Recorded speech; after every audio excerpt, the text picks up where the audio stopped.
Hello everyone. आज की class में हम करेंगे कोडिंग डिकोडिंग। पिछली वीडियो में हमने कोडिंग डिकोडिंग के पैटर्न्स जाने थे। आज हम कुछ अच्छे लेवल के क्वेश्चंस करेंगे, ठीक है। उससे पहले मैं आप लोगों को कुछ बातें बता देता हूँ। पहली, एक तो आप लोगों को जो चैनल है इसको सब्सक्राइब कर लेना है। दूसरा है, जो भी यहाँ पर आप लोगों की क्लास लग रही है उसके आप लोगों को नोट्स तैयार करने हैं, ठीक है। और तीसरा है, जो भी आपके डाउट्स हैं वो कमेंट करके ज़रूर बताने हैं और वीडियो को फुल वॉच करना है, ठीक है। ये बातें आपको ध्यान रखनी है। अब हम क्वेश्चंस पे चलते हैं, ठीक है। क्वेश्चन है यहाँ पर, जो पहला क्वेश्चन है ये है, if in a certain language gamble is coded as FBLCKF, how can flower be coded in that language. हमसे बोला गया है कि गैम्बल के लिए हमने कोड किया है ये वाला, तो फ्लोवर के लिए हम कोड क्या करेंगे। अब सबसे पहले क्या करना है आपको, जो रफ नोटबुक है आपकी उसमें आप लोगों को खुद से ट्राई करना है। पहले आप लोग खुद से ट्राई करेंगे, उसके बाद आप सॉल्यूशन देखेंगे, ठीक है। अब सबसे पहले हम क्या करते हैं, हमने यहाँ पर लिखा गैम्बल, यहाँ पर हमने गैम्बल लिखा और इसको कोड किससे किया गया है, FBLCKF, ठीक है। अब हमें यहाँ पर पैटर्न समझना है कि पैटर्न क्या है। जी से बनाया गया है F, ठीक है। जी से क्या बनाया गया है, F। अब G से F तक जाने के लिए हमें क्या करना पड़ेगा, -1, यानी कि जो F है वो G से पहले वाला लेटर है।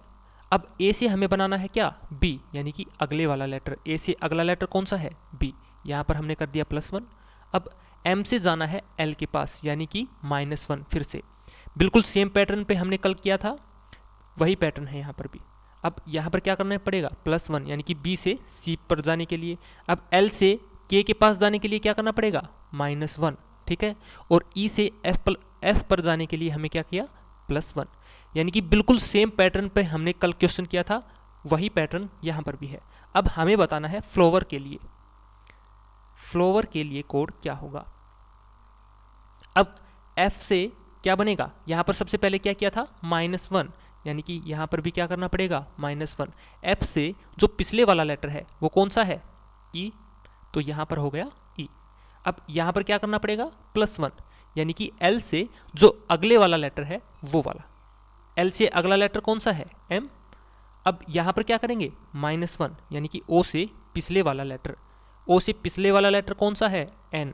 यहाँ पर क्या करना पड़ेगा, +1। W से अगले वाला लेटर, W से अगले वाला लेटर है X, और यहाँ पर -1, यानी कि E से पिछले वाला लेटर कौन सा है, D। और यहाँ पर फिर से क्या करना पड़ेगा, +1, यानी कि R से अगला लेटर। तो ये जो है ये क्या है, ये फ्लोवर के लिए हमने कोड तैयार किया है, ठीक है। तो इसका राइट आंसर कौन सा हो जाएगा, ऑप्शन बी, यानी कि राइट आंसर है इसका ऑप्शन बी, ठीक है। समझ में आया, बिल्कुल सेम पैटर्न पे हमने कल भी किया था, ठीक है। अगला क्वेश्चन देखते हैं। अगला क्वेश्चन है, if in a certain code language ABCD is written as ZYXW, then how is the word dance written in that code। हमें बोला गया है जो ABCD है उसके लिए क्या कोड लिखा गया है, ZYXW। तो हमें बताना है डांस के लिए कोड क्या होगा। अब सबसे पहले हमने क्या किया, ABCD यहाँ पर लिखा, उसको किससे कोड किया गया है, ZY X और W से। हमें यहाँ पर पैटर्न समझना है कि क्या है। हमने कल क्या किया था, हमने बताया था कि जो अल्फ़ाबेट्स हैं उनके आपको नंबरिंग याद करनी है और जो रिवर्स लेटर्स हैं उनको याद करना है। अगर आपने रिवर्स लेटर्स याद किए हैं तो आप बता सकते हो कि यहाँ पर कौन सा पैटर्न है। अगर आपको रिवर्स लेटर्स याद हैं तो आपको पता होगा कि A का रिवर्स कौन सा है, Z, B का रिवर्स कौन सा है, Y, C का रिवर्स है X और D का रिवर्स है W। यानी कि यहाँ पर क्या किया गया है, जो भी लेटर है उसका जस्ट रिवर्स किया गया है, ठीक है।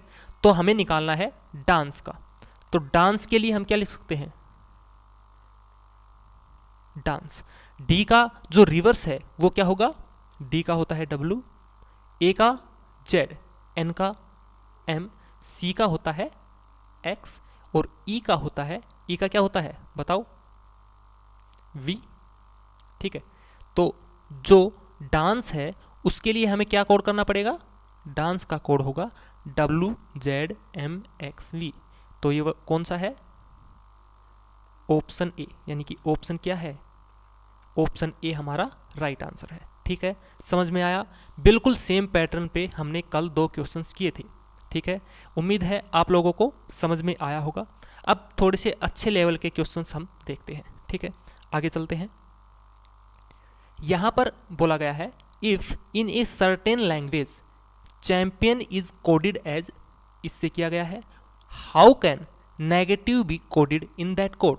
हमें बोला गया है कि जो चैंपियन है उसको कोड किया गया है इससे, तो हमें बताना है नेगेटिव के लिए कोड क्या होगा। सबसे पहले हम पैटर्न चेक करते हैं। पैटर्न चेक करने के लिए हम क्या करते हैं, यहाँ पर हमने लिखा CHAMPION, इसको किससे कोड किया गया है, इसको कोड किया है HCMAIPNO। ठीक है, हमें यहाँ पर पैटर्न समझना है कि पैटर्न यहाँ पर क्या है। पैटर्न जो भी हो, ठीक है, पैटर्न कोई भी यहाँ पर हो सकता है, हमें सिर्फ उसको फॉलो करना है और जिसका हमसे पूछा गया है हमें सिर्फ वही पैटर्न वहाँ पर फॉलो करना है। ठीक है, अब चैंपियन से बनाया गया है ये, अगर इसको ध्यान से देखा जाए, पहला जो लेटर है वो क्या है, C। ठीक है, उसके बाद है H, लेकिन यहाँ पर क्या है, यहाँ पर भी C है और यहाँ पर भी H है, यानी कि पहले लेटर को यहाँ पर लेके आया जाए और जो दूसरा लेटर है वो पहले नंबर पे आ जाए तो HC हो गया। ठीक है, उसके बाद है AM, यहाँ पर क्या है MA, यानी कि इनको कैसे लिखा गया है, बिल्कुल ऐसे। ठीक है, अब यहाँ पर है PI, यहाँ पर क्या है IP, इनको हम ऐसे लिख सकते हैं। ठीक है, अब यहाँ पर है ON और यहाँ पर है NO, यानी कि इनको कैसे लिखा गया है, ऐसे। अब पैटर्न समझ में आया। पैटर्न कोई भी हो सकता है। ठीक है, पैटर्न को आपको समझना है, जिस पैटर्न से इसने बनाया है बिल्कुल उसी पैटर्न से हमें जो पूछा गया है उसका आंसर देना है। अब हमें नेगेटिव के लिए कोड करना है। यहाँ पर हमने लिखा NEGATIVE, नेगेटिव हो गया। अब इसको सेम पैटर्न से हमें कोड करना है। जो पहला लेटर है हमारा वो कौन से नंबर पे है, दूसरे पे, तो N को हम यहाँ पर लिख सकते हैं, और जो दूसरा लेटर है वो कौन से नंबर पे है, पहले पे, तो जो E है इसको हम यहाँ पर लिख सकते हैं। ठीक है, अब ये वाला लेटर है ये यहाँ पर है, यानी कि ये वाला लेटर कहाँ पे है, यहाँ पर, और ये वाला लेटर कहाँ पे है, यहाँ पर। अब ये वाला लेटर है यहाँ पर और ये वाला लेटर है यहाँ पर, तो यहाँ पर I आ गया और यहाँ पर आ गया T। अब बचे हैं V और E, तो V से पहले कौन सा ले लेंगे, E, और इसके बाद आ जाएगा V, यानी कि कैसे लिखा गया है, बिल्कुल ऐसे। ठीक है, सेम पैटर्न पे हम यहाँ पर भी फॉलो करेंगे। ठीक है, तो नेगेटिव के लिए हमने कोड क्या किया है, नेगेटिव के लिए हमारा कोड होगा ENAGITEV। कौन सा है, ऑप्शन ए, यानी कि ऑप्शन ए क्या है हमारा राइट आंसर। ठीक है, कैसे किया था, यहाँ पर जो पहला लेटर था वो दूसरे नंबर पे आ गया था, दूसरा पहले पे, उसके आगे फिर से क्या किया था, जो तीसरा लेटर है वो चौथे नंबर पे और चौथा लेटर है वो तीसरे नंबर पे। ठीक है, इस तरीके से इनको चेंज किया गया था। तो बिल्कुल सेम पैटर्न पे हम इनको भी चेंज कर देंगे, वही हमारा क्या होगा, आंसर होगा। ठीक है, अब ये जो पैटर्न है यहाँ पर, जैसे यहाँ पर 6 लेटर्स थे, 3 4 5 6। ठीक है, अब इनके दिए गए हैं 3 4 5 6। अब कौन कौन से हो सकते हैं, एक तो हमने ये देखा, कौन सा, ये वाला पैटर्न। ठीक है, और कौन सा पैटर्न हो सकता है, और पैटर्न देखते हैं, और ये भी हो सकता है, कौन सा, पहला तीसरे के, तीसरा पहले पे, और जो पहला है यानी कि दूसरा है वो सेम पोजीशन पे। ठीक है, और यहाँ पर फोर्थ है वो 6 पे, और 6th है वो 4th पे, और जो 5th लेटर है वो सेम पैटर्न पे। यानी कि पैटर्न हमें यहाँ पर समझना है, कोई भी पैटर्न हो सकता है। ठीक है, अब जैसे जैसे हम प्रैक्टिस करेंगे आप लोगों को समझ में आएगा कि पैटर्न्स कैसे कैसे बन सकते हैं। ठीक है, अब अगले क्वेश्चन पे चलते हैं। अगला क्वेश्चन क्या है, अगला क्वेश्चन है in a certain language kindle is coded as ELDNIK, how can exotic be coded in that code. हमें किंडल के लिए बोला गया है ELDNIK, तो हमसे पूछा गया है एक्जोटिक के लिए कोड क्या होगा। ठीक है, सबसे पहले हम समझते हैं कि किंडल के लिए कोड क्या है? KINDLE। इसको किससे लिखा गया है? ELDNIK। हमें पता लगाना है कि ये कैसे बना है, ठीक है। यहाँ पर है K, यहाँ पर है K, यहाँ पर है I, यहाँ पर है I, यहाँ पर N, ठीक है। अब अगर हमें किसका बनाना है? एक्सोटिकली, EXOTIC, ठीक है। अब जो पहला लेटर है वो कौन से नंबर पे गया है? लास्ट नंबर पे। तो जो हमारा यहाँ पर पहला नंबर है, हम उसको अगर लास्ट नंबर पे लिख दें तो अब देखो जो सेकंड लेटर है वो कौन से नंबर पे है? सेकंड लास्ट पे, ठीक है। तो हमारा जो सेकंड लेटर है वो हम ले लेते हैं सेकंड लास्ट पे। उसके बाद इसने क्या किया है? जो थर्ड लेटर है वो कहाँ पे आ गया है? लास्ट से तीसरे नंबर पे। तो जो थर्ड लेटर है वो कहाँ पे आ जाएगा? यहाँ पर। यानी कि इन्होंने क्या किया है? जो पहला लेटर है वो लास्ट में, जो दूसरा लेटर है वो सेकंड लास्ट में, यानी कि रिवर्स किए हैं, ठीक है। तो यहाँ पर क्या आ जाएगा? T, और यहाँ पर आएगा I, और यहाँ पर क्या आ जाएगा? C। ये हमने क्या कर दिया? एक्सोटिक के लिए कोड कर दिया। समझ में आया? यहाँ पर क्या पैटर्न फॉलो हुआ? जो पहला लेटर है वो लास्ट नंबर पे है, जो सेकंड नंबर पे है वो कहाँ पे आ गया? सेकंड लास्ट पे। जो थर्ड नंबर पे है वो थर्ड लास्ट पे, और इसी तरह से पैटर्न फॉलो हुआ है, ठीक है। अब देखते हैं अगला क्वेश्चन। अगला क्वेश्चन क्या है? If in a certain language fashion is coded as FOIHSAN, how can problem be coded in that code? हमें फैशन के लिए कोड दिया गया है ये वाला, और हमें पूछा है कि प्रॉब्लम के लिए कोड क्या होगा, ठीक है। अब इसका हम पैटर्न चेक करते हैं। यहाँ पर है FASHION, फैशन। अब इसको क्या लिखा गया है? इसको लिखा गया है FOIHSAN,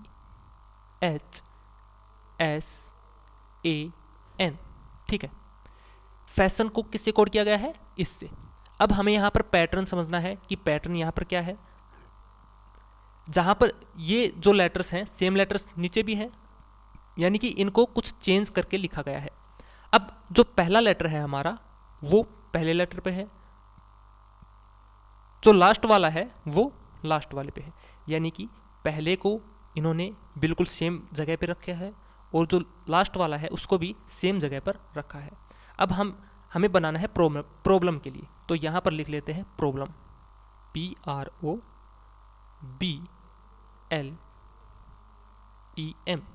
ठीक है। अब जो पहला लेटर है वो पहली जगह पे, यानी कि P यहाँ पर सेम रहेगा, और M भी यहाँ पर क्या रहेगा? सेम रहेगा, ठीक है। अब देखते हैं जो A की पोजीशन है वो क्या है। अब A यहाँ पर है, लेकिन A यहाँ पर आ गया है, यानी कि ये कहाँ पर चला गया है? यहाँ पर। तो जो R है वो कहाँ पर आएगा? यहाँ पर, ठीक है। अब S है, S कहाँ पर आया है? S यहाँ पर आया है। तो जो O है वो कहाँ पर आ जाएगा? O आ जाएगा यहाँ पर। उसके बाद H अपनी सेम पोजीशन पे है, तो यहाँ पर क्या बचा? B, तो B आ जाएगा इसके बाद, ठीक है। अब यहाँ पर I था, I यहाँ पर आ गया, तो L है, L कहाँ पर आ जाएगा? यहाँ पर। और जो O है वो कहाँ पर आ गया है? यहाँ पर। तो E यहाँ पर आ जाएगा, E कहाँ पर आ गया? E यहाँ पर। तो प्रॉब्लम के लिए हमने जो कोड किया है वो क्या है? प्रॉब्लम के लिए है ये वाला, ठीक है। इसमें क्या किया है? जो फर्स्ट लेटर और लास्ट लेटर है उसकी पोजीशन इन्होंने सेम रखी है, और जो भी लेटर यहाँ पर बचे हैं उनकी पोजीशन को रिवर्स कर दिया है, यानी कि जो यहाँ पर पहला था वो लास्ट हो गया, उसके बाद सेकंड था वो सेकंड लास्ट आ गया, ठीक है। इन्होंने इनकी पोजीशन को बिल्कुल चेंज कर दिया। पहली और लास्ट वाले की पोजीशन को इन्होंने सेम रखा है, और जो भी लेटर्स थे उनको इन्होंने रिवर्स कर दिया है, ठीक है। पोजीशन समझ में आई? उसके बाद हमें निकालना था प्रॉब्लम के लिए कोड। तो प्रॉब्लम के लिए कोड हमने क्या किया? बिल्कुल इसी पैटर्न को हमने फॉलो किया। जो हमारा फर्स्ट लेटर था उसको हमने सेम जगह पर रखा, और जो लास्ट लेटर था उसको भी हमने सेम जगह पर रखा, और जो बाकी के लेटर्स थे उनको हमने क्या कर दिया? रिवर्स कर दिया। यानी कि R यहाँ पर पहले नंबर पे था, तो R हमने यहाँ पर लास्ट कर दिया। उसके बाद O, उसके बाद B, उसके बाद L, और उसके बाद E, ठीक है। पैटर्न समझ में आया? कोई भी पैटर्न हो सकता है, हमें उनको समझना है कि यहाँ पर कौन सा पैटर्न फॉलो हो रहा है, ठीक है। कोई भी टाइप हो सकती है पैटर्न की। अब और क्वेश्चन देखते हैं। अब यहाँ पर हमने कुछ पजल टाइप में कल क्वेश्चंस किए थे, है ना। पजल टाइप में क्वेश्चन को हमने समझा था कि किस तरीके से निकालते हैं। अब पजल टाइप में हमसे कुछ भी पूछा जा सकता है। यहाँ पर क्वेश्चन दिया है 6 to 10, यानी कि हमसे 5 क्वेश्चन पजल के दिए गए हैं। यहाँ पर हमें जो ये पजल है इसको सोल्व करना है और क्वेश्चन नंबर 6 से क्वेश्चन नंबर 10 तक इसी के ऊपर हमसे क्वेश्चन पूछे गए हैं, वो हमें आंसर करने हैं। ठीक है, अब यहाँ पर क्या बोला गया है, the data given below represents A coded language for different colours, analyse it and answer the questions following it. हमें क्या दिया है, black, orange, yellow, purple, blue, ये कुछ कलर्स दिए हैं, इनको कोड किया गया है किससे, is written as set, jet, let, get, bat. ठीक है, कुछ भी ये कोड कर सकता है, इन्होंने कोड कर दिया। उसके बाद है ग्रे, ग्रीन, रेड, पर्पल, इसको किससे कोड किया है, गेट, पैट, वेट, वेट। उसके बाद है पर्पल, ब्लू, रेड, सिल्वर, इसको किससे कोड किया है, वेट, सेट, गेट, टेट। ठीक है, इससे कोड किया है। अब हमें क्या बताना है, यहाँ पर हमें जो कलर्स हैं इनके कोड को बताना है कि कौन सा कोड कौन से कलर के लिए दिया गया है। ठीक है, इसको हम कैसे करेंगे, देखो इनको करने का तरीका क्या है, हमें यहाँ पर कुछ कॉमन कोड ढूंढना है। अगर यहाँ पर देखें, कोई भी हम कलर ले लेते हैं, जैसे हम रेड को चूज़ करते हैं, यहाँ पर हमने लिया रेड, एक इसमें है रेड, दूसरा कहाँ पर है, दूसरा है यहाँ पर रेड। ठीक है, और किसी में है और किसी में नहीं है। मान लो हमें निकालना है रेड के लिए कोड क्या होगा। ठीक है, हमें निकालना है रेड के लिए कोड क्या होगा। तो इन दोनों में जो कॉमन होगा वो किसके लिए होगा, रेड के लिए। लेकिन एक तो रेड इसमें कॉमन है और दूसरा कौन सा कलर कॉमन है, दूसरा इन दोनों में कॉमन है पर्पल, यानी कि पर्पल भी इन दोनों में है। ठीक है, दोनों स्टेटमेंट्स में पर्पल भी है। अब दोनों में पर्पल भी है और रेड भी है, यहाँ पर हमने लिख लिया पर्पल। ठीक है, या तो रेड या पर्पल, ये दो इन दोनों में कॉमन है, तो यहाँ पर उनके कोड भी कॉमन मिलेंगे, है ना। एक तो है गेट, गेट यहाँ पर भी है गेट। ठीक है, एक हमने चूज कर लिया गेट, या तो गेट जो है रेड के लिए होगा या किसके लिए होगा, पर्पल के लिए। ठीक है, या तो गेट जो है रेड के लिए होगा या पर्पल के लिए। अब दूसरा कौन सा कॉमन है, दूसरा है वेट, VET। ठीक है, VET, ये हो गया वेट। अब अगर हम बताना चाहें रेड के लिए या तो गेट होगा या फिर वेट होगा। इसी तरह से पर्पल के लिए या तो गेट होगा या वेट होगा। हमें नहीं पता कि रेड के लिए कौन सा है और पर्पल के लिए कौन सा है। ठीक है, अब इनमें से देखते हैं कोई तीसरे में कॉमन है क्या। अगर हम पर्पल को चूज करें, पर्पल यहाँ पर भी है, पर्पल यहाँ पर भी है और पर्पल इसमें भी है, यानी कि तीनों में पर्पल है। तो पर्पल के लिए जो कोड है वो तीनों में होना चाहिए। अब देखते हैं इनमें क्या है, वेट यहाँ पर भी है, वेट यहाँ पर भी है, क्या वेट इसमें है, यानी कि वेट तो नहीं है, यानी कि हमें पता लग गया। तो वेट जो है वो पर्पल के लिए तो नहीं है। ठीक है, पर्पल के लिए नहीं है, तो क्या होगा, गेट होगा। अब देखते हैं गेट है क्या, गेट बिल्कुल है, गेट तीनों में है, गेट इसमें भी है, गेट इसमें भी है और गेट इसमें भी है, और तीनों में क्या है, पर्पल यहाँ पर भी है, पर्पल यहाँ पर भी है और पर्पल यहाँ पर भी है। तो पर्पल के लिए क्या हो गया कोड, पर्पल के लिए हो गया गेट। तो रेड के लिए क्या बचा, गेट तो पर्पल के लिए हो गया, तो गेट ये रेड के लिए बचा वेट वाला कोड।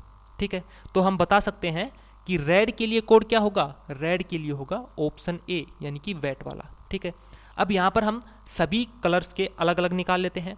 हमें रेड का पता लग गया, पर्पल का पता लग गया। अब हम निकालना चाहें अगर किसका, हम यहाँ पर चूज कर लेते हैं ग्रे। हमें निकालना है मान लो ग्रे के लिए, ग्रे इसमें है और किस में है, ग्रे है इसमें। ठीक है, इसमें और इसमें, यानी कि ग्रे के लिए कोड इन दोनों में मिलेगा। ठीक है, देखते हैं ग्रे के लिए, देखते हैं अब बैट है, इसमें बैट है क्या, नहीं है, यानी कि ग्रे तो नहीं है। रेट इसमें है क्या, नहीं है। इसमें क्या है, पैट, और इसमें भी पैट है, बिल्कुल है, यानी कि जो ग्रे है, ग्रे कलर, उसके लिए कोड क्या होगा, उसके लिए कोड हो गया पैट। ठीक है, समझ में आई बात। ठीक है, अब इसको फिर से देखते हैं, रेड का हो गया, पर्पल का हो गया और ग्रे का हो गया। अब हम अगर कोई और चूज करना चाहें और कौन सा चूज करते हैं? मान लो हमें निकालना है ऑरेंज के लिए, हम चूज कर लेते हैं ऑरेंज। हमने चूज किया ऑरेंज, ऑरेंज इसमें है और ऑरेंज इसमें है, ठीक है। ऑरेंज के लिए कुछ कोड क्या हो सकता है? और इसके अलावा और कोई जो वर्ड है वो क्या है कॉमन? ऑरेंज के अलावा, ऑरेंज के अलावा कोई भी वर्ड इन दोनों में कॉमन नहीं है, यानी कि ऑरेंज का सिर्फ एक मिलेगा यहाँ पर। ऑरेंज का क्या क्या हो सकता है? अब जो पैट है वो तो हो गया ग्रे के लिए, अब या तो बैट होगा या रैट होगा ऑरेंज के लिए। इन दोनों में से कोई एक यहाँ पर मिलना चाहिए। जो बैट है यहाँ पर है और बैट है यहाँ पर है, दोनों में है। इन दोनों में कॉमन क्या था? ऑरेंज, ठीक है। तो ऑरेंज के लिए कौन सा होगा? ऑरेंज के लिए हो गया बैट, ठीक है। समझ में आया? ध्यान से समझना है, आसान है बहुत, लेकिन आप लोगों को बस थोड़ा सा ध्यान लगाना है, ठीक है। जो ऑरेंज के लिए कौन सा हो गया? बैट हो गया। अब यहाँ पर कौन सा कलर बचा है? सिर्फ पिंक बचा है। तो पिंक के लिए जो बचा हुआ है वो वाला कोड हो गया। अब बैट किसके लिए हो गया था? ऑरेंज के लिए। और जो पैट है वो हो गया था ग्रे के लिए। तो जो रेड है वो किसके लिए हो गया? वो हो गया पिंक के लिए, ठीक है। तो पिंक के लिए हम लिख सकते हैं रेड। पिंक के लिए कोड हो गया रेड, ठीक है।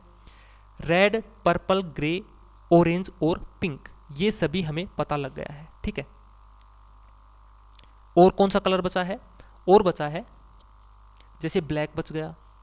अब अगर ब्लैक का निकालना चाहें तो ब्लैक का क्या हो सकता है? ब्लैक और किसी में है क्या? नहीं है, ठीक है। ब्लैक का या तो सेट भी हो सकता है। सेट किसी में है? सेट है, ब्लैक नहीं हो सकता। जेट है क्या? जेट नहीं है। या तो अगर ब्लैक के लिए हम बताना चाहें, ब्लैक के लिए या तो क्या होगा? जेट हो सकता है। और क्या हो सकता है इसके अलावा? लेट इनमें है क्या कहीं पे? लेट नहीं है, तो एक हो गया लेट। उसके अलावा गेट है, गेट नहीं हो सकता, और बैट हो लिया। यानी कि ब्लैक के लिए या तो जेट होगा या लेट होगा। इन दोनों में से कोई एक किसके लिए होगा? ब्लैक के लिए। अब ब्लैक सिर्फ एक है तो हम नहीं बता सकते कि ब्लैक के लिए कौन सा होगा। अब और देख लेते हैं। ब्लू हम चूज करते हैं यहाँ पर। ब्लू की कहीं पे और है, यहाँ पर है ब्लू, ठीक है। इन दोनों में से कॉमन मिलेगा। ब्लू के लिए कॉमन क्या है? यहाँ पर अगर हम देखें तो कौन सा है? सेट है यहाँ पर, ठीक है। यहाँ पर भी सेट है, ठीक है। या तो क्या हो सकता है? सेट, ठीक है। ब्लू के लिए क्या होगा? ब्लू के लिए होगा सेट, ठीक है, क्योंकि इन दोनों में सिर्फ सेट ही कॉमन है। या फिर गेट भी कॉमन है ना, गेट। तो इसके अलावा ब्लू के अलावा रेड के लिए हमने क्या निकाला था? पर्पल के लिए हमें गेट मिल गया था, ठीक है। तो यहाँ पर क्या होगा? जो ब्लू है उसके लिए होगा सेट, ठीक है। इस तरीके से हमें सभी कलर्स निकालने हैं। अब हमसे क्वेश्चन क्या पूछा गया है? क्वेश्चन हमसे पूछा गया है based on the information given above what is the code for red. Red के लिए हमने कोड क्या निकाला है? रेड के लिए हमने निकाला है वेट। तो हम इसका आंसर बता सकते हैं। अब अगला क्वेश्चन इन्हीं के बेस के पूछा जाएगा, इन्हीं के आधार पर पूछा जाएगा। देखते हैं अगला क्वेश्चन है what will be the code for orange is red, ठीक है। ऑरेंज इज रेड हमें बताना है। ऑरेंज इज रेड के लिए कोड क्या होगा? अब हम देखते हैं ऑरेंज के लिए हमारा कोड क्या था? ऑरेंज के लिए था हमारा बैट, ठीक है। हम यहाँ पर लिख लेते हैं बैट। अब इज है क्या कहीं पे? इज नहीं है, इज का हमें नहीं पता, कुछ भी हो सकता है, ठीक है। इनके अलावा इज का जो कोड होगा वो इनके अलावा होगा, यानी कि इनमें से तो होगा नहीं, क्योंकि इज यहाँ पर है नहीं, तो इसका कोड इनमें से नहीं मिलेगा, ठीक है। अब रेड का देख लेते हैं। रेड का क्या है? जो रेड है, रेड का हमने निकाला था क्या? वेट, VET, ठीक है। अब रेड का हमने लिख लिया VET। अब जो हमारा आंसर होगा यहाँ पर वो उसमें बैट भी होगा और वेट भी होगा, लेकिन इसके अलावा ये जो लेटर्स हैं ये वहाँ पर नहीं होंगे। अब देखते हैं बैट और वेट कौन कौन से में है। बैट और वेट इसमें भी है, लेकिन RET है क्या? RET इनमें है, RET इनमें है, यानी कि ये नहीं होगा हमारा आंसर। क्यों नहीं होगा? क्योंकि इज इसमें नहीं है, ये इज के लिए कोड नहीं है, ठीक है। अब आगे देखते हैं BET इसमें भी है और VET इसमें भी है ना। क्या ZET यहाँ पर है कहीं पर? यहाँ पर देखते हैं, ZET यहाँ पर भी नहीं है, यहाँ पर भी नहीं है, यहाँ पर भी नहीं है और यहाँ पर भी नहीं है। यानी कि जो ऑप्शन बी है वो क्या होगा? वो होगा हमारा राइट आंसर। क्यों? क्योंकि जो इज है वो इज यहाँ पर नहीं है ना, इज यहाँ पर नहीं है। इसका मतलब क्या हुआ? इज का कोड कुछ और होगा, ये नहीं हो सकते। ठीक है, अगर बैट और वैट ये तो इनमें मिलेंगे, जैसे बैट इसमें भी था, वैट इसमें भी था, लेकिन साथ में इसने क्या दिया था? रैट। रैट हम नहीं ले सकते। क्यों नहीं ले सकते? क्योंकि जो रैट है वो किसका कोड है? रैट हमने निकाला था, रैट कोड था वो किसका था? जो रैट कोड था वो था पिंक के लिए, इज के लिए हम यूज नहीं कर सकते, है ना। तो जो इज का कोड होगा वो इनमें नहीं रहेगा। समझ में आ रही है बात? फिर से बताऊं, देखो फिर से हम ट्राई करते हैं इस क्वेश्चन को। एक बार फिर से मैं आप लोगों को समझा देता हूं, एक बार फिर से मैं आप लोगों को समझा देता हूं।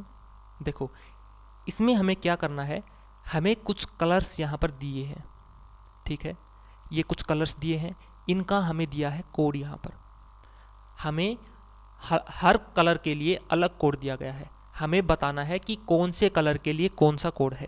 ठीक है, सबसे पहले इसको जानने का क्या है मेथड? जो कॉमन है कहीं पर भी उसको हम लेते हैं। जैसे अगर हम पर्पल को यहाँ पर चूज करते हैं, यहाँ पर हमने पर्पल लिया, इसमें भी हमने पर्पल लिया, और तीसरी जगह कहाँ पर है पर्पल? यहाँ पर है पर्पल। तो जो पर्पल है इस पर्पल का कोड इन तीनों में मिलेगा, है ना, क्योंकि ये कॉमन है। तो जो इसका कोड होगा वो भी क्या होगा? कॉमन होगा। अब इन तीनों में देखते हैं क्या चीज कॉमन है। पर्पल के लिए वही कोड होगा। अब पर्पल के लिए हम देखते हैं सेट है, ठीक है, सेट को चेक करते हैं, सेट इसमें नहीं है, यानी कि सेट तो नहीं होगा। अब जेट चेक करते हैं, जेट इसमें है, नहीं है। लेट, लेट इसमें है, नहीं है। ये वाला गेट है, गेट इसमें भी है, इसमें भी है और इसमें भी है, यानी कि जो पर्पल है वो उसका कोड क्या होगा? गेट होगा। ठीक है, पर्पल हमने चूज कर लिया। उसके बाद अगर हम लेना चाहें कौन सा कलर, कोई भी कलर आप चूज कर सकते हो, लेकिन सबसे पहले हम वो कलर चूज करते हैं जो कॉमन हो। ठीक है, पर्पल हो गया। उसके बाद हम अगर रेड को चूज करें, रेड यहाँ पर है, रेड कहाँ पर है और रेड यहाँ पर है। ठीक है, रेड के लिए इन दोनों में मिलेगा। गेट को हम कट कर देते हैं क्योंकि गेट का हमें पता लग गया, गेट किसके लिए था? गेट था पर्पल के लिए। अब जो रेड है वो या तो पैट होगा, वेट होगा या वीईटी होगा। यहाँ पर क्या है? वीईटी, एसईटी, टीईटी। अब इनमें हमें चूज करना है कॉमन। गेट तो कॉमन हो लिया, गेट का हमें पता लग गया कि गेट किसके लिए था? पर्पल के लिए। अब इसके अलावा कौन सा जो है कॉमन है? यहाँ पर वीईटी है, यहाँ पर भी वीईटी है। ठीक है, इसके अलावा और कोई कॉमन नहीं है। तो जो रेड है, रेड, उसके लिए कोड क्या होगा? रेड के लिए कोड होगा वीईटी। समझ में आई बात? ठीक है, रेड का भी हमें पता लग गया। उसके बाद हम कोई और चूज कर लेते हैं। रेड का हमें पता लग गया कौन सा है? वीईटी। हमने वीईटी को भी कैंसिल कर दिया। ठीक है, उसके बाद हम चूज कर लेते हैं ग्रे। यहाँ पर ग्रे है, यहाँ पर भी ग्रे है। ठीक है, इसके अलावा कहीं पे ग्रे है? नहीं है। अब ग्रे के लिए जब निकालते हैं तो इन दोनों में कौन सा चीज़ कॉमन है? यहाँ पर है बीईटी, यहाँ पर बैट है, नहीं है। यहाँ पर है आरईटी, यहाँ पर है, नहीं है। यहाँ पर है पीईटी और यहाँ पर भी क्या है? पीईटी, यानी कि ग्रे के लिए क्या होगा? पीईटी। तो हमने पीईटी को भी क्या कर लिया? कैंसिल कर लिया, यानी कि इन सभी का हमने निकाल लिया है। ठीक है, अब एक और चूज कर लेते हैं कोई कलर जो कॉमन हो। अगर ऑरेंज को हम चूज करना चाहें, ऑरेंज यहाँ पर भी है और ऑरेंज कहाँ पर है? ऑरेंज यहाँ पर भी है। अब हमने चूज कर लिया ऑरेंज। ठीक है, यहाँ पर हमने लिखा ऑरेंज। ऑरेंज के लिए क्या होगा? या तो बैट या रेड। अब इसमें देखते हैं कौन सा कॉमन है। सेट नहीं है, जेट नहीं है, ये बैट है। ठीक है, बीईटी, यहाँ पर भी बीईटी है। तो ऑरेंज के लिए कौन सा होगा? ऑरेंज के लिए हो गया है बीईटी। समझ में आई बात? अब बीईटी को भी हमने क्या कर दिया? कैंसिल। अब यहाँ पर ऑरेंज का भी हमें पता लग गया और ग्रे का भी पता लग गया। तो बचा क्या है यहाँ पे? पिंक। तो पिंक का हम बता सकते हैं, जो बचा है वो होगा पिंक का। तो कौन सा बचा है? Red, RED। तो पिंक के लिए हम लिख सकते हैं कौन सा, RET, ठीक है, निकल गया। इस तरीके से हमें निकालना है। अब पर्पल का हमें पता है, रेड का पता है और ब्लू का पता है, नहीं पता। ब्लू देख लेते हैं, ब्लू यहाँ पर है और ब्लू यहाँ पर है, ठीक है, इन दोनों में चूज कर लेते हैं। यहाँ पर हमने लिख दिया ब्लू। ब्लू के लिए क्या होगा, या तो सेट होगा या टेट होगा। यहाँ पर देखते हैं सेट भी है और टेट तो नहीं है ना, तो क्या होगा, सेट, SET होगा, ठीक है। सेट हमने क्या कर दिया, यहाँ पर कैंसिल कर दिया, तो ब्लू के लिए हो गया SET। अब यहाँ पर क्या बचा है, सिर्फ एक बचा है, कौन सा, सिल्वर। बाकी सब हो गए, पर्पल भी हमें पता लग गया, ब्लू भी पता लग गया और रेड भी पता लग गया। तो सिल्वर के लिए हम लिख सकते हैं, सिल्वर के लिए क्या लिख सकते हैं, जो बचा है वो बचा क्या है, TET, ठीक है, यानी कि ये वाला भी कैंसिल हो गया। इस तरीके से हम निकाल सकते हैं। अब क्या क्या बचा है, देखो ये वाला पूरा हो गया, ये वाला पूरा हो गया, इसमें बचा है, इसमें कौन सा बचा है, इसमें एक कलर बचा है ओनली, कौन सा, ग्रीन। ग्रीन, ग्रीन के लिए कौन सा कोड होगा, जो बचा हुआ है, यानी कि WET, ठीक है। अब यहाँ पर देख लेते हैं, यहाँ पर ब्लैक है और येलो है, ठीक है, ब्लैक और येलो सिर्फ दो बचे हैं। अब ब्लैक और येलो और कहीं पर भी नहीं है, तो ब्लैक और येलो के लिए हम नहीं बता सकते कि कौन सा होगा। तो जो बचे हैं यहाँ पर JET और LET, ये दो बचे हैं। तो ब्लैक के लिए या तो JET होगा या फिर LET होगा, ठीक है। और दूसरा कौन सा बचा है, येलो। तो येलो के लिए भी हम क्या बोलेंगे, या तो JET होगा या फिर LET होगा, ठीक है। अब समझ में आया, हमने सभी कलर्स के लिए बता दिया है कि कौन सा कोड किसके लिए होगा, लेकिन जो ब्लैक और येलो है ये और कहीं पर भी कॉमन नहीं है, तो हम नहीं बता सकते कि ब्लैक के लिए कौन सा होगा और येलो के लिए कौन सा होगा। अब ब्लैक के लिए जो बचे हैं या तो JET होगा या LET होगा, इसी तरीके से येलो के लिए या तो JET होगा या LET होगा, ठीक है। सभी निकाल दिए। अब हम आसानी से सभी आंसर दे सकते हैं। हमसे पूछा है रेड के लिए, तो रेड के लिए हमने क्या निकाला था, VET, यानी कि ऑप्शन ए हमारा क्या है, आंसर राइट है। अब अगला क्वेश्चन देख लेते हैं। अब अगला क्वेश्चन क्या है, अगला क्वेश्चन था orange is red. Orange is red, orange के लिए हमने क्या निकाला था, ऑरेंज के लिए हमने निकाला था BET और रेड के लिए निकाला था VET। लेकिन जो इज है यहाँ पर, इज वो कहीं पर भी कॉमन नहीं है, क्योंकि इसमें है ही नहीं कॉमन, यानी कि इज है वो है ही नहीं कहीं पर भी। तो इज के लिए हम नहीं बता सकते कि कौन सा कोड होगा, तो इज के लिए कोड ऐसा होगा जो इनमें नहीं होगा, है ना। तो इज के लिए हमने जब चेक किया, यहाँ पर भी BET है, यहाँ पर भी VET, दोनों है, लेकिन जो RET यहाँ पर है, वो जो RET है वो हमने किसके लिए निकाला था, RET हमने निकाला था पिंक के लिए, तो इज के लिए हम नहीं ले सकते, है ना। तो आगे चलते हैं। अब BET भी है और ZET भी है, लेकिन VET, जो VET है वो किसके लिए है, रेड के लिए। और जो ZET है यहाँ पर, ZET ये क्या है, यहाँ पर कहीं पर नहीं है, ZET कहीं पर भी नहीं है। तो हम कह सकते हैं कि इज के लिए बचा हुआ कोड क्या होगा, ZET। तो हमारा आंसर क्या होगा, ऑप्शन बी होगा, ठीक है। आगे देखते हैं। आगे हमसे पूछा गया है SET किसके लिए कोड होगा, यानी कि हमें यहाँ पर कोड दे दिया गया है और हमें बताना है जो SET है ये कौन से कलर के लिए कोड है। तो हम देख लेते हैं, SET हमने किसके लिए निकाला था, SET हमने निकाला था ब्लू के लिए, ठीक है। तो यानी कि इसका राइट आंसर क्या होगा, ऑप्शन ई, ब्लू, ठीक है। SET किसका कोड है, ब्लू का। अगला क्वेश्चन है, what is the code for the colour grey. Grey colour के लिए कौन सा कोड होगा। ग्रे के लिए हमने क्या निकाला था, देख लेते हैं। ग्रे के लिए हमने निकाला था PET, ठीक है। तो हम बता सकते हैं ग्रे के लिए जो कोड है वो है PET, यानी कि ऑप्शन डी क्या है, राइट आंसर है, ठीक है। अगला देखते हैं। अगला हमसे पूछा गया है which of the given combination is correct. हमें बताना है कि इनमें से कौन सा कॉम्बिनेशन करेक्ट है। अब हम बता सकते हैं ग्रीन के लिए कौन सा था, ग्रीन के लिए हम निर्धारित नहीं कर पाए थे, है ना। ऑरेंज के लिए कौन सा था, ऑरेंज के लिए हम देख लेते हैं। ऑरेंज के लिए हम देखते हैं ऑरेंज के लिए था बैट, ठीक है, ऑरेंज के लिए कौन सा था, बैट। यहाँ पर क्या है, ऑरेंज के लिए बैट। तो हम बता सकते हैं कि ऑप्शन बी हमारा क्या है, राइट आंसर है, ठीक है। हमें करेक्ट बताना था तो करेक्ट ये है, बाकी सभी क्या है, इनकरेक्ट है, ठीक है। इस तरीके से हम निकाल सकते हैं जो हमारे क्या है, ये जो हमें दिया गया है पजल फॉर्म में, ठीक है। आगे देखते हैं अगला क्वेश्चन क्या है। अगला क्वेश्चन है, if diamond is called gold, gold is called silver, silver is called ruby and ruby is called emerald, which is the cheapest jewel.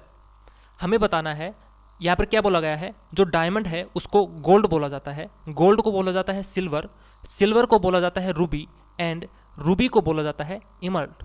तो कौन सा जो है वो चीपेस्ट ज्वेल है, तो चीपेस्ट ज्वेल कौन सा है, जो चीपेस्ट है वो कौन सा है, सिल्वर, यानी कि सिल्वर को क्या बोला जाता है, रूबी। तो इसका राइट आंसर होगा ऑप्शन डी, रूबी, ठीक है। रूबी का क्या मतलब होता है बताओ, कमेंट करके बताओ, और एमराल्ड का भी आपको बताना है, ठीक है। अब अगला क्वेश्चन देख लेते हैं। अगला क्वेश्चन क्या है, in a certain code 15789 is written as 15789, इसको रिटर्न क्या किया जाता है, XTZAL, और जो 2346 है इसको कोड किया जाता है किससे, NPSU, यानी कि लिखा जाता है। तो हमें बताना है 23549, इसको हम क्या लिख सकते हैं। अब 1 को यहाँ पर क्या लिखा गया है, X लिखा गया है, 5 को लिखा गया है T, 7 को लिखा गया है Z, 8 को लिखा गया है A और 9 को लिखा गया है L। हम बता सकते हैं। अब 2 के लिए क्या लिखा गया है, 2 को लिखा गया है N, तो यहाँ पर लिख दिया N। उसके बाद 3 के लिए बताना है, 3 के लिए हमने क्या लिखा है, P। अब है 5 के लिए क्या है, T। उसके बाद है 4 है S, और जो 9 है वो है L के लिए। तो हम बता सकते हैं 23549, इसके लिए हम कोड क्या कर देंगे, NPTSL। तो ये कौन सा आंसर है, ऑप्शन सी, यानी कि ऑप्शन सी क्या है, राइट आंसर। समझ में आई। यहाँ पर ये नंबर दिए गए थे और यहाँ पर कुछ लेटर्स दिए गए थे, ये सभी के लिए क्या थे, कोड थे, ठीक है।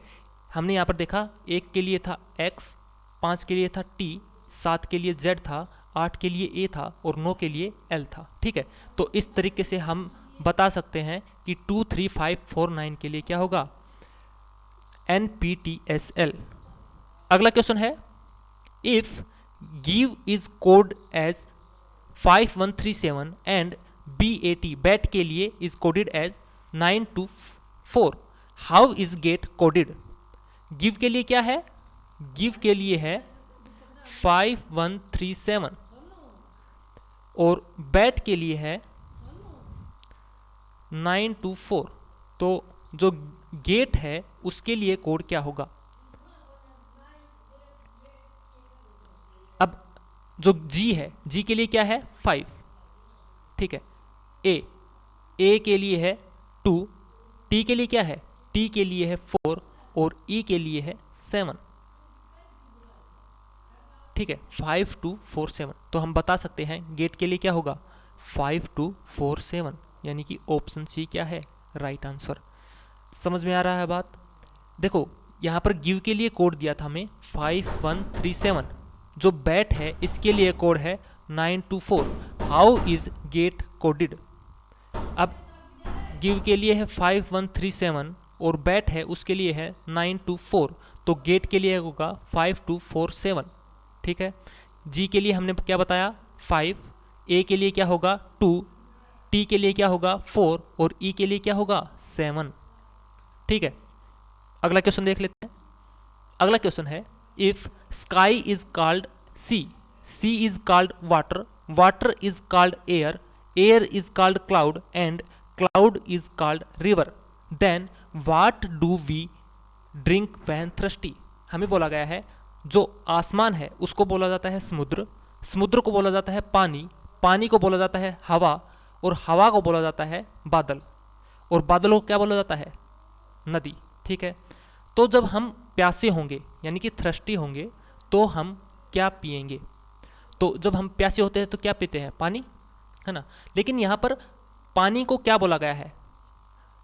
वाटर इज कॉल्ड एयर, पानी को बोला गया है हवा। यानी कि जब हम प्यासे होंगे तो हम क्या पिएंगे? एयर यानी कि हवा। पानी को क्या बोला गया है? हवा। तो हम क्या पिएंगे? हवा। ठीक है, समझ में आया? इसमें क्या होता है, ये जो भी होता है उसको कुछ भी नाम से बुला सकता है। जैसे यहाँ पर स्काई था, स्काई को क्या बोल दिया गया? सी। यानी कि अब हम स्काई को किस नाम से जानेंगे? सी से। जो सी है उसको बोला गया है पानी, यानी कि जो समुद्र है उसको हम पानी से जानेंगे, और जो पानी है उसको जानेंगे हवा से। तो जब हम थ्रस्टी होंगे यानी कि प्यासे होंगे तो क्या पीते हैं? पानी। लेकिन पानी को यहाँ पर क्या बोला गया है? पानी को बोला गया है हवा।